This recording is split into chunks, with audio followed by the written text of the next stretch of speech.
At ayan mga ka-crypto, may isang napakainit na balita na nag-uumapaw po dito sa buong crypto community. Lalong-lalo na sa mga nagmamay-ari or nag-hold kay XRP. Si Brian Armstrong, siya po ang CEO ng Coinbase, ay muling nagbalik sa Washington DC para itulak ang pagpasa ng Clarity Act bago pa man magsimula ang recess ng Senado ngayon pong August. Ayon po sa mga ayon po sa crypto commentator na si Jack the Rippler, ang update na ito ay nagbigay ng panibagong pag-asa para sa atin bilang mga XRP holders na matagal nang naghihintay ng malinaw na regulasyon sa United States. Sa kanyang pagbisita sa Capitol Hill, ibinahagi ni Armstrong na ang bill ay nasa tinatawag nating 1-yard line. Yan, nasa 1-yard line na lamang. Isang hakbang na lang bago tuluyang umabot sa finish line. Dagdag pa niya, mayroong malaking bipartisan support ngayon para maipatupad ito. Kaya sa video na ito ay pag-uusapan po natin ang lahat ng detaling ito ng may sapat na lalim para maintindihan natin kung paano ito makakaapekto sa ating mga hawak na XRP nang walang halong komplikadong technical jargon. Ayan. Simulan po natin sa ating unang katanungan kung bakit bumalik si Brian Armstrong sa Washington para sa Clarity Act. Ang pagbabalik po ni, ayan po, yung kanyang trying to get the Clarity Act done. I want to say a big shout out to all. Ayan, ang pagbabalik po ni Armstrong sa Washington ay isang malaking balita dahil sa kanyang naging kasaysayan sa mismong batas na ito. Noong nakaraang January, kinuha niya po ang atensyon ng buong industriya nang alisin niya ang support ng Coinbase ilang oras bago ang Senate Banking Committee markup. Ayon po sa kanya, ang bersyon ng bill ay masama kumpara sa kasalukuyang regulatory status quo. Ayaw niyang mapag-iwanan ang mga crypto companies at gusto niyang masiguradong patas ang laban. Maging noong March, tinanggihan niya ulit ang isang binagong bersyon dahil po sa parehong issue tungkol sa stablecoin yield restriction.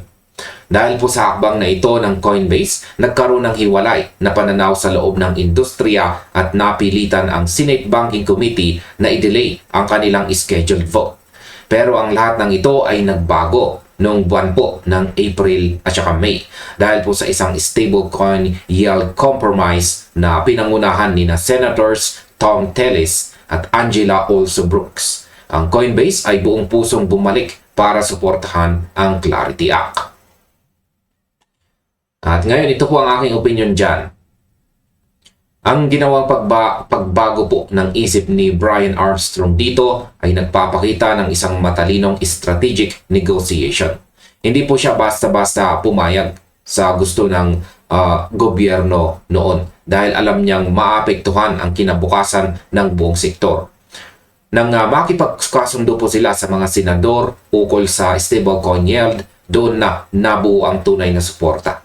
Sa pananaw ng mga analyst na sumusubaybay sa Kongreso, ang ganito pong uri ng pamumuno mula sa pinakamalaking exchange ay patunay na seryoso sila sa pagkuha ng tamang balangkas ng batas para sa mga digital assets.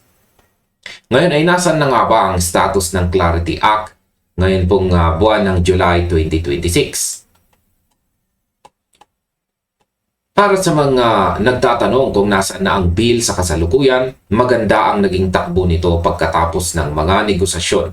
Matagumpay na nakalusot ang Clarity Act sa Senate Banking Committee noong nakaraang May. Sa ngayon, ito po ay nakaupo na sa Senate Legislative Calendar at handa na para sa isang full Senate floor vote.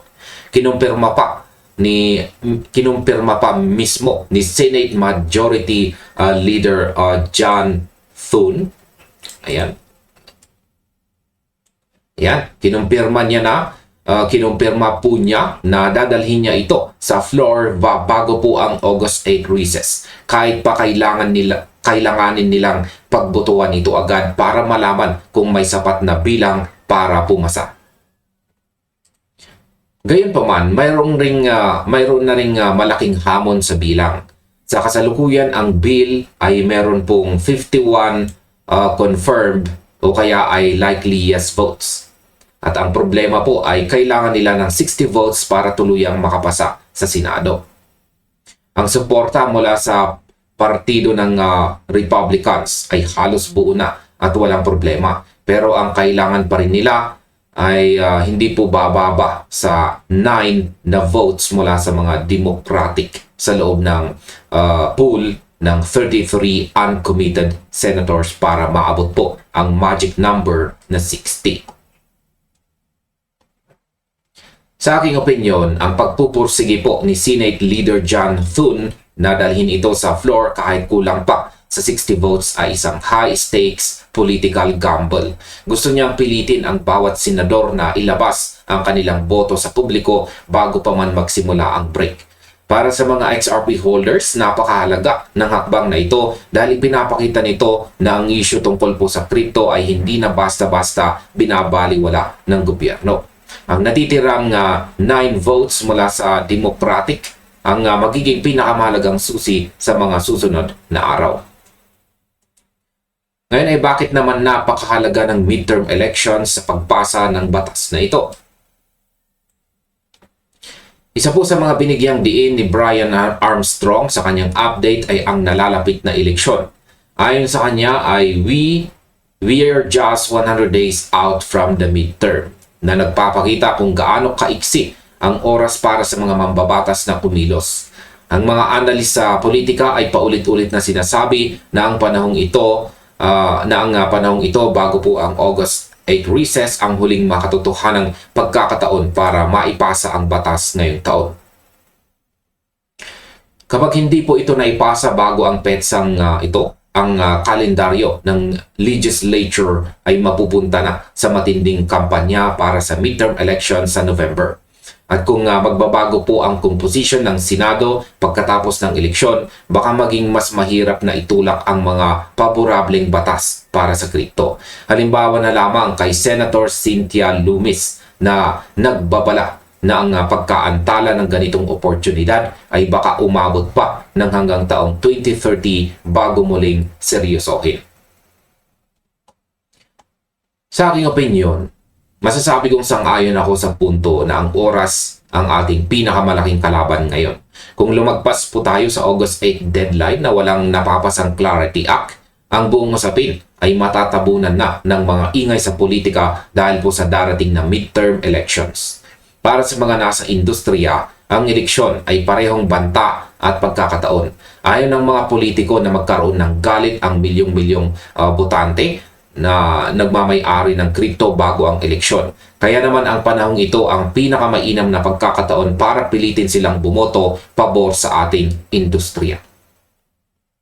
Paano naman nakatulong ang Stand with Crypto at ang mga botante? Hindi na rin pinalampas ni Brian Armstrong na pasalamatan ang milyong-milyong membro ng Stand with Crypto movement. Ayon po sa kanyang ulat, ang mga membro nito ay nakapagtala na ng mahigit 880,000 na nakikipag-ugnayan sa mga mambabatas sa United States. Direkta niyang sinabi na ang pagpapakita ng lakas na ito ng community ay gumagawa ng malaking pagbabago sa paraan ng pagtingin ng mga senador sa mga digital assets. Kung maipabasa ang Clarity Act, magtataguyod po ito ng isang malinaw na federal regulatory framework. Ibig sabihin magkakaroon na ng batas na magpapasya kung kailan ang isang digital asset ay saklaw ng SEC o kaya naman ay ng CFTC. Para kay XRP, nangangahulugan nito na maisusulat na sa federal na batas ang opisyal na classification nito bilang isang commodity na mag-aalis sa mga nakalilitong interpretasyon ng mga ahensya na madaling baliktarin ng sinumang bagong administrasyon sa hinaharap. Sa aking opinyon, ang bilang na 880,000 na pakikipag-ugnayan sa mga mambabatas ay nagpapatunay na ang boses ng community ay hindi na basta-basta mapapatahimik. Sa nakaraan, ang mga kumpanya lamang ang lumalaban sa Washington. Pero ngayon, kasama na ang milyong-milyong individual na nagpapadala ng mensahe. Para kay XRP, ang pagkakataon ng malinaw na commodity status sa pamamagitan ng batas ay magbibigay ng pangmatagalang katiwasayan. Hindi na natin aabangan ang mga desisyon ng korte o ang mga pabago-bagong desisyon ng mga regulasyon dahil nakasulat na ito sa mismong batas ng Amerika. At ayan sa kabuuan, nag-iwan po itong si Brian Armstrong ng isang napakalinaw at direktang mensahe sa buong community. Let's get over to the finish line. Yan. Ang direktiba na ito ay isang panawagan sa lahat na huwag munang bumitaw habang nasa critical na yugto tayo ng kasaysayan ng regulasyon sa crypto. Sa mga susunod na araw hanggang sa gitna ng August, ang lahat ng mata ay nakatutok po sa Senado ng United States. Ang pagsisikap ng mga CEOs tulad po ni Brian Armstrong kasama ang suporta ng milyong-milyong botante at ang patuloy na pag-iingat ng mga XRP holders ay naglalagay sa atin sa isang posisyon kung saan ang katagal ng paghihintay ay maaari pong magbunga na rin sa wakas. Kaya manatili po tayong handa, manatiling edukado at abangan natin ang mga susunod pang kaganapan habang papalapit po tayo sa finish line ngayong buwan ng July. At hanggang dito na lamang po tayo sa video na ito mga ka-crypto. Marami pong salamat sa inyong panunood. At maaari na rin po ninyong sunod na panoorin ang recommended video natin dito.